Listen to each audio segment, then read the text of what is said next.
உச்சநீதிமன்ற தீர்ப்பின்படி அந்த பெண் கொடுத்த புகாரை அப்பொழுது எஃப்ஐஆர் பதிவு செய்ய வேண்டும்.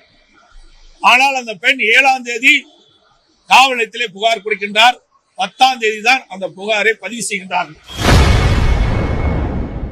அரக்கோணத்தில் மாணவியை திமுக நிர்வாகி பாலியல் கொடுமை செய்தது குறித்து செய்தியாளர் சந்திப்பில் எதிர்க்கட்சித் தலைவரும் அதிமுக பொதுச் செயலாளருமான எடப்பாடி பழனிசாமி ஆவேசமாக கருத்து தெரிவித்துள்ளார். இன்றைய தினம் அரக்கோணத்திலே ஒரு பெண்ணுக்கு ஏற்பட்ட அவல நிலை.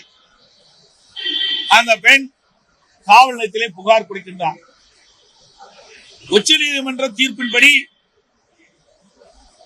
அந்த பெண் கொடுத்த புகாரை அப்பொழுது எஃப்ஐஆர் பதிவு செய்ய வேண்டும்.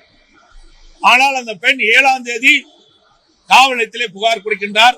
10ஆம் தேதி தான் அந்த புகாரை பதிவு செய்கின்றார்கள். அந்த புகார் செய்த அந்த நபர் தெய்வ செயல் என்று பெயர், பத்திரிகையில் வந்த செய்தி. அவர் சாதாரண பிரிவின் அடிப்படையிலே வழக்கு பதிவு செய்யப்படுகிறது. அவர் நீதிமன்றத்தை அணுகின்றார். உடனே ஜாமீன் கிடைக்கின்றது.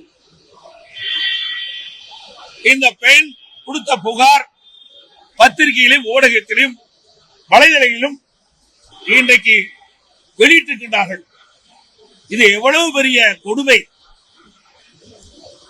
வழக்கு சம்பந்தப்பட்ட புகார் கொடுத்தவர்கள் இதை வெளியிடக்கூடாது காவலர்கள். ஆனால் அந்த பெண்மணி கொடுத்த அந்த புகார்கள் அப்படியே ஊடகத்திலும் வலைதளத்திலும் வந்ததாக அந்த பெண்மணி பேட்டியளித்திருக்கின்றார். அதோடு தனக்கு ஏற்பட்ட கொடுமைகளை மேதக ஆளுநரிடம் தெரிவிப்பதற்காக சென்னை சென்றிருக்கின்றார் அவருடைய தாயாருடன். அங்கே சென்றவுடன் அங்கே இருக்கின்ற காவலருக்கு இது தெரிய வருகிறது.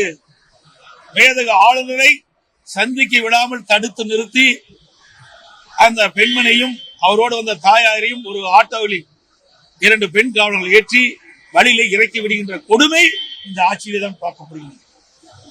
அந்த பெண்மணி சொல்லுகின்றார், இவ்வளவு கொடுமை எனக்கு ஏற்பட்டிருக்கின்றது.